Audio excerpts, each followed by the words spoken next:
Welcome back to Series on Catalyst University. My name is Kevin Tokoph. Please make sure to like this video and subscribe to the channel for future videos and notifications. Alright, let's just first talk about the series and then we'll go into the criteria, do a quick review of that. Our problem is we want to evaluate the convergence of the series from n equals 2 to infinity of 4n squared plus n divided by the cube root of the quantity of n to the 7th power plus n cubed. Alright, now just remember we can rewrite the denominator as n to the 7th plus n cubed all to the 1/3 power. That's equally valid. In fact, this rewriting it like this will actually make future solving of the series much simpler. Alright, so here's our three criteria right here. We know we're going to have to find a sub n, we're going to have to find b sub n, and we're going to take the limit as n goes to infinity of the quotient of those two. And remember, if this limit is greater than 0, so not 0, but greater than, it's 1, 2, 3, etc., then the original series follows whatever b sub n does. So if b sub n, if that series converges, then the original series converges. If b sub n diverges, the original series diverges. Okay, that's the only one you really have to think about. If the limit is exactly equal to 0, the original series automatically converges. And if the limit goes to infinity, the series, original series that is, automatically diverges. Alright, so we know we're going to need to take a sub n divided by b sub n. Let's find out what those are. Remember, our a sub n is really just the argument of our original series, so a sub n is equal to 4n squared plus n divided by the quantity n to the 7th plus n cubed to the 1/3 power. What would our b sub n be? Well, our b sub n, we can really just take more or less the highest power in both the numerator and denominator. In the numerator, the highest power would be our 4n squared, so let's have 4n squared, okay? In the denominator, at least in this parentheses, the highest power is the 7th. So we would have n to the 7th and the cube root of that, so just n to the 7/3. Okay, you do this in both the numerator and the denominator. It turns out that we can actually further simplify this fraction or quotient of exponents. So n squared is the same as n to the 6/3. Why did I do that? Because I have an n down here with an exponent of 7/3, so I want common denominators. So this is equal to 4 times n to the 6/3 divided by n to the 7/3, and if you sort of divide this out, b sub n is ultimately 4 divided by n to the 1/3 power. Why did I do this? Well, remember, the b sub n needs to be something that ultimately you can evaluate its convergence or divergence easily. Well, 4 over n to the 1/3, that's a p-series. In fact, because this p of 1/3 is less than 1, this is a divergent p-series. Let's hold that in mind, that b sub n is a divergent p-series. Alright, now that we know a sub n and b sub n, let's compute this limit. So the limit is as n goes to infinity of a sub n, which is all this business that we just mentioned, divided by the quantity 4 divided by n to the 1/3 power. Right? Now we can manipulate some stuff and move some stuff around so we can get one simple quotient here, and when we do that we get the limit as n goes to infinity of, this goes right here, 4n squared plus n in parentheses. This n to the 1/3 in the denominator of the denominator goes up here, so it becomes n to the 1/3 up here. We have a 4 here, which is the 4 right there, and then we have n to the 7th plus n cubed all to the 1/3 power.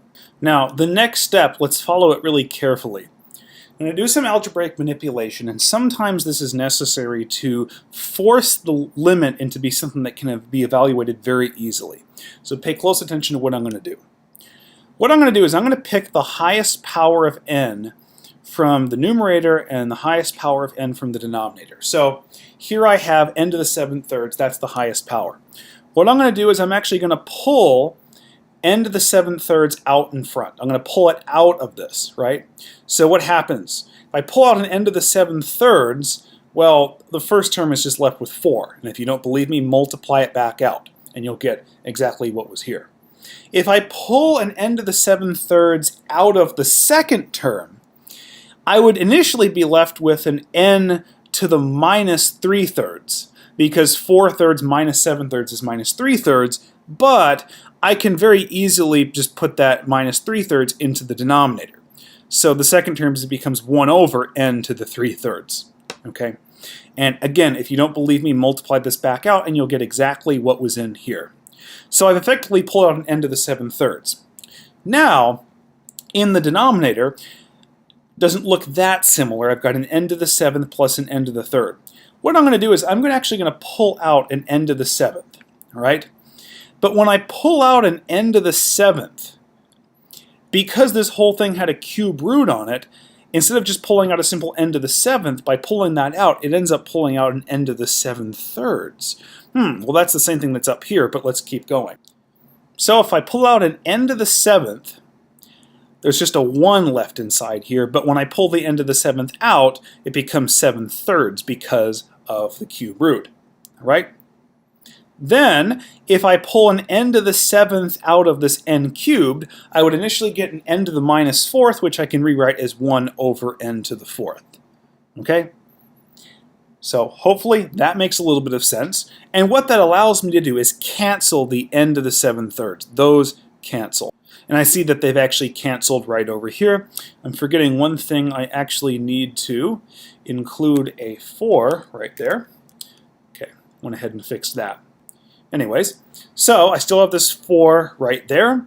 The n to the 7/3 have canceled, and I'm left with the limit as n goes to infinity of 4 plus 1 over n, since 3/3 is 1, so 1 over n, divided by 4 times the quantity 1 plus 1 over n to the 4th, all raised to the 1/3 power.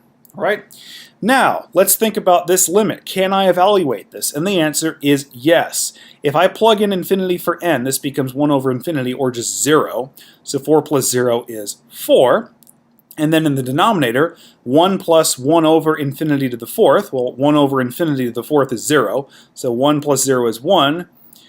Cube root of 1 is 1, times 4 is 4. So the limit has been evaluated. I get 4 over 4, which is equal to 1, which is greater than 0.